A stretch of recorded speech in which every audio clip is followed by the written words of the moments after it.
people, welcome back to my channel. My name is Georgia for those of you who are new, and to my regular subscribers, welcome back. So as you could tell from the title of this video, we are going to do a recap and a review of Love and Marriage DC season 1 episodes 4 and 5. I did not get a chance to do a review on episode 4, so we're just gonna incorporate bits and pieces of that episode into this review of episode 5. So the title of this episode is called Did I Do That? Remember Steve Urkel? Did I do that? So we're gonna see how it ties into the review as we go along. So we start out the episode. Remember last episode we ended where Chris and Monique were having a discussion, and Monique kind of get frustrated with Chris, and then she shut down. So because she shut down, he shut down. So now we have the producers. We start off the episode with the producers talking to Chris, and another one is talking to Monique. And I like the fact that Carlos incorporates that into the episodes. We don't see that with other shows. He makes sure that you see the producers get involved, and I really like that. So they're having a talk with either one, and then they decide to, resume filming. Chris and Monique, they start talking about, and that's what I like. I told you guys, I've already watched Chris and Monique on Real Housewives of Potomac, and they were one of my favorite couples. So, I come over here on this Love and Marriage DC, kind of biased in a way because I've seen the interaction between the two of them, and I know they're a very loving couple, and I know Chris is a sweetheart. So whenever I see him upset, I get upset too. So he and Monique, they started talking again, and he apologized. He let her know that, listen, I'm trying my best to be what you want as a husband, and it's difficult because maybe I don't even know myself, because we're still waiting on the list. And Monique is she figured, okay, they went to Africa, which they did we saw it in the last episode, that he would have like an aha moment and get more in depth and just feel more. I don't know exactly what she's looking for, and I don't even think he knows exactly what she's looking for. But like he told her, he's like, there's no handbook for this marriage thing, and I'm trying my best. And he's like, I'll try my best to be more open, because that's one of Monique's pet peeve with him. The fact that she's so open to him, and she shares everything with him about, the future, what she wants, her ambition, and everything. And then she said he gives bits and pieces. He'll throw stuff out there and then pull back, and that's really frustrating to her.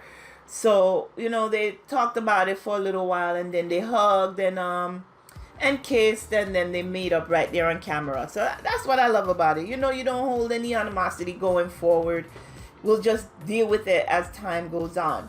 So we leave Chris and Monique there, and then we see Jamie going over to his daughter's Brittney's house. And like Brittney said, she used the need for having, wanting him to put up a nightstand for her to get her over there to talk to him regarding Jayson. So if you watched the last episode, you already know that Jamie wants Jayson to get into DJing. He wants to be the proud dad. That's my son up there. Jayson is visually challenged. So if he could become a DJ and be great at it, that's to show the world that even though you have a disability, that you could still go on to be great. But Jamie wants Jayson to be a DJ, and Jayson is like, no, I don't want to be a DJ. I want to work for a Fortune 500 company like Apple doing something in tech, which is possible. So Jamie was like, all right, so since you don't want to do it, then what are we going to do now? So, he kind of shut down right there. He figured he was putting his son on a path to help him in his future. But Jayson is like, that's not what I want to do, Dad. And at the table in the last episode, it was so funny that Brittney said, well, damn. Well, now that he stood up and said that to Dad, now maybe I could do what I want to do. And her father's like, so what do you want to do? She's like, well, I don't know. I've just been doing what you guys told me I need to do. Same thing with little Jamie. I guess that's why he's rebelling, because his dad is saying, do this. And as Brittney said, we know that, you're a disciplinarian, you're very strict, but you need to understand that we're adults and we need to make our own decisions. So the fact that Jayson stood up to Jamie, Brittney was like blown away. So she invited him over to tell him, listen, at the dinner table, you know, you were getting kind of upset because Jayson, you know, decided he don't want to be a DJ, and you need to be a little bit more open. Like I said, we are all adults and we need to make our own decisions, and somebody need to check you. So Jamie was like, who gonna do that? Brittney like, I am. So you know daddy's girl. She's the only girl. He had 2 other boys. So you know daddy's girl gonna get away with anything. And the fact that she could talk to her father that way, and he was open to it. He's not very strict, because there are some dads who you wouldn't even think about approaching and having that conversation with. You just do what they say, or you just disappear and go live your own life. But the fact that she's having a conversation with Jamie and he's receptive to it just shows that he is open to, you know, to change and stuff like that. So it was just good to see Brittney and her dad talking. So now we have Monique and Winter. Girl, this, woo, that Miss Winter is something else. I don't know. I think I'm going to take the term messy boots away from Tiffany on Love and Marriage Huntsville and temporarily give it to Winter over here in Love and Marriage DC. I don't know if she's going to keep it, but Miss Messy Boots, you are a relationship expert. You meet with Monique and you are going in and telling Monique everything that you've heard or known in the streets about her friends' husbands. The rumors that you're hearing out there. Is this what you do when you counsel people? You take the information and use it against them later? Some sort of relationship expert you are. I wonder how large your clientele is. Because girl, you don't seem to be very confidential. And that's one thing you have to be in a business like this. Be confidential. People tell you their business. You hold it dear to you. You help them with it and you move on. But you out here telling Monique that you hear in the streets about Quick being promiscuous out there. The rumors that are out there. Erana shared something with you about her husband. You're giving it right back to Monique. And then you telling Monique that the ladies attacked you at your luncheon when that wasn't the case. When you actually set the whole luncheon up in order to go at Ashley. Oh, Miss Winter. So that was the gist of the lunch. Winter asked Monique briefly about her trip to, well, it might have been in the editing, but we see briefly about her trip to Africa. She asked how she got along with her husband and stuff like that. And then she went in to make it seem like she was the victim at the luncheon when she really wasn't. I mean, just as Winter could give it, Ashley could give it right back. And we see them clashing from episode 1. We're in episode 5. And every time Winter and Ashley meet, it's always butting heads. Because they're both strong-willed women. But to make yourself seem like a victim to Monique at the luncheon, I don't think that was right at all. Monique, when Ashley is only talking to you about things that you share with the group. Like she said, all we've heard about is Kevin, your other marriage and what Kevin has done to you. So what else is there to talk about? You're not giving us anything else. So what else is there to talk about? But all right, we leave Winter and Monique at the lunch, with Monique saying she had to meet with the other ladies in order to get to the bottom of this, because it just seemed like, you know, that Winter was being ganged up on and she needed to get to the bottom. So, all right, we leave them there. Now we have Erana and James. And as a family, we have the entire family, including Irana's mom. They go to Jayson's school and they're participating in a sport called gold ball game. That it's a Paralympic game for the visually challenged. And the way it works is you have 2 goal nets on either side of the gym. And there is a ball that you roll to get into the net. But you can't see the ball, of course, because it's a visually challenged game. There's a belt inside the ball. So you're supposed to make sure that you guard your goal and make sure that you don't score. But in a nutshell, Jayson team won. Yeah, Jayson. Jayson's like, I'm a beast at this game. I'm telling you, Jayson is one of my favorite people there. So he won. Then his dad, sat him down one-on-one and talked to him and said, listen, I heard you when you told me last night that, you don't want to be a DJ. So whatever you want to be, I'm going to support you at that. And then if you remember in episode 1, he was trying to get into, I believe, a training program or a special school that his mom was getting in. And he was getting frustrated because he had to keep waiting. So now we have a letter from the school, and she read it in front of the entire family that yes, he was accepted in the program and he's gonna be able to get out and go to training. He's gonna be able to work, and he said hopefully he'd be able to get a girlfriend. Go ahead, Jayson. Hopefully he'll be able to get a girlfriend. He just basically, he's like, I love my family, I appreciate my family, but man, I want to get away from them. Oh God, Jayson is something. He's so brutally honest, but you just gotta love him. So yeah, so that was it. They cheered him on, and then they all left the gym as a family. But it was just nice to see all that happening. Now we have Ashley's event. I wouldn't think for Ashley's first event that this would be it, Ashley. We are meeting you at Selfie World, or Selfie Museum as you call it. We're doing a meet and greet for your mommy podcast, Fun Time Mom, with you and your co-host. And this is where you choose, girl. I didn't think you would choose something like that. But it wasn't all that bad, but it could have been a better place. Hey, like taking selfies, go to Selfie World. It's a promotion for the place in DC, I'm assuming. And all the ladies met up there. But before winter came, the other 3 ladies came. So Monique took the time. She took the ladies into one of the selfie rooms, and she's like, this is what happened at lunch. And I felt really bad for Ashley and Erana, because the way Monique says, she's like, Winter says she felt attacked, girl. She's like, y'all, what? The ladies were like, what are you talking about? We were the one that would be in ambush. And then Monique said she was talking about all the rumors that she hear about you and your husband out in the street. And of course you could see the look on Ashley's face, like her whole demeanor changed, because now she ready to fight. Don't be talking about my man, just like how with Destiny and LeBaric, when she was like, don't be talking about my man, sell chicken. That's the flashback I got from that. Ashley was ready to rip somebody's head off. Erana, she told Erana that Erana straddles the fence and plays both sides and all that. Oh, Monique, you did good. You did good in stirring it up, but you didn't have to stir it up much, because that's actually how Winter presented it to you. You just came back to the ladies and let them know what was said. If you don't already know, guys, I got my notes. So, we saw some of the items around Selfie World, like they had the swing. I even saw Carlos's chair from Nightcap with Carlos King. I saw that royal blue and gold chair, and they also had the crown as well. So I'm like, is that where Carlos be filming his show at? Maybe it is. Who knows?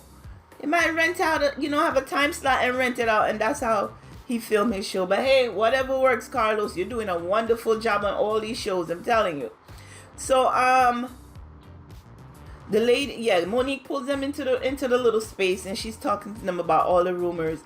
And then, here comes Winter walking in all innocently, think everything is gonna be innocent. As soon as she stepped into the space, Ashley was like, what you say about my husband? So I'm like, oh shit. Right out the gate. She didn't even give her a chance to sit down. So of course, Winter has to be on the defense right away, because Ashley is coming at her, which is, she should, because she's upset. She's upset. And she's like, I don't know what's going on in the half head of yours. Because, as Winter have half of her head shaved and the other half she has extensions. And they went back and forth for a little while. In her confessional arena, Winter said, here we have Winter all propped up, and then we have Ashley in her linebacker stance ready to attack me. Winter is a messy boots. I could say another word, another combination of word, but she is messy out here. But I must say that she gives it as good as she gets. These ladies going back and forth made a nice little banter back. I thoroughly enjoyed watching that, because I'm like, who the heck is going to back down first? So apparently it was not going to be nobody backing down until Ashley's co-host came and got her. I'm sorry, I forgot her name. But her co-host came and got like, listen, we have guests out here that we really need to go meet and greet and have pictures with. So she pulled Ashley away for a minute. Of course, Ashley was not done with Erana. She came back in for some last words, and then she walked away to go meet her guests. And the minute she walked out of that room, her whole demeanor just changed. She was in attack mode. She made 2 steps, and then she was like, hey guys. So, oh my gosh, she could switch it up real quick. So she went to go meet her guest. She told Winter to leave. Now we have Monique walking Winter out, just like how we had Kimmy walking Letitia out of Melody event. And I'm like, Lord, this is flashback from one show to the next. So then while they're at the door talking, somehow Erana joined them, and Winter was still going. She was like, I'm not out here to fight today. I'm too cute. I'm looking too cute to fight. I'm looking too cute to argue. And then Erana was like, and you know she from Baltimore, right? So of course Monique busts out laughing. I as well, because as we know, Baltimore don't play. Have you seen The Wire? Baltimore don't play. It has a reputation. Even here in New York, we know about the reputation of Baltimore. People in Baltimore don't play. So Erana telling her that was like, girl, you know she could fight. You better calm yourself down. So okay, Winter left at that point. You know, she said her little last words and then she just left. She's like, I should have bought my flats. I wear my good heels to come up in this ghetto place, this ghetto gala place and stuff like that. I'm like, Lord have mercy. Ashley and Winter are not done with each other. I'm sure in episode 6 we're going to see them go at each other again. So okay, now Winter leaves and Monique goes over to Ashley and she's like, you okay? She's like, did I do that? So that's how we came in with the title, Did I Do That? She's like, I feel like Steve Urkel, like I messed up everything. And all the ladies were like, yes, you did. You came in here, you stirred up stuff. She's like, well, I'm sorry. I didn't mean for it to come off like that. I'm sorry. It looked like I put my foot in it. And it was all my fault. So they let Monique go with that one. And then we have in the confessional where I'm telling you, Ashley needs to be a stand-up comedian. If she is not, if she finished her book, I need to read it. She needs to write a comedy or something, because she's like in the confessional, she's like, I hate winter. I hate the winter months or something like that. Or I hate the winter. Yeah, she said, I hate the winter. She's like, I was born in the fall. So she don't want to say straight up, I hate winter. But we all know what that means. Ashley, we're stupid. We know what you're talking about. That was cute. That was funny. I had to chuckle at that. All right, so we leave that scene now. And then we have the last scene of the day, which is Erana and Jamie. We get to find out another one of their businesses. So we already know that they all have several businesses. We know that Jamie and Erana own a lounge or a club or something. We know that Jamie DJs, and now we know that they also own a rehab business, where they house rehab, where they buy house. They have partners. They buy houses, fix them up, flip them, and stuff like that. So it's called J&E Builders. So we have them visiting one of their properties in DC, and their business partners are already there waiting. But before we go into the building, we find out that there's some tension between he and Erana, and Erana tells us what happened throughout the scene. Erana tells us that after leaving the event with Ashley and the other ladies, her best friend was also having a birthday party at the club that they own.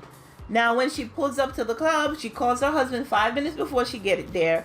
She pulls up to the club, and she wants him to go park the car. I guess he does a better job. I don't know where to put it or whatever. So she pulls up to the club, and he comes out the club irritated, only to find out later on that he was overwhelmed with everything that was happening inside. Apparently it was a busy evening and things were popping, and her pulling up just interrupted the whole flow of things because he was already stressed out. But in a case like that, Jamie, why didn't you just tell your wife, listen, I'll send somebody else out to come park the car or whatever, because I'm kind of busy right now. It all takes communication. So because there was no communication, there was a breakdown in the whole interaction. So she says she pulls up now, and he tells her, okay, get out the car, let me park it. But she was in the middle of the street, and she was wearing heels. And you know how we are with our heels. We don't want to walk too far.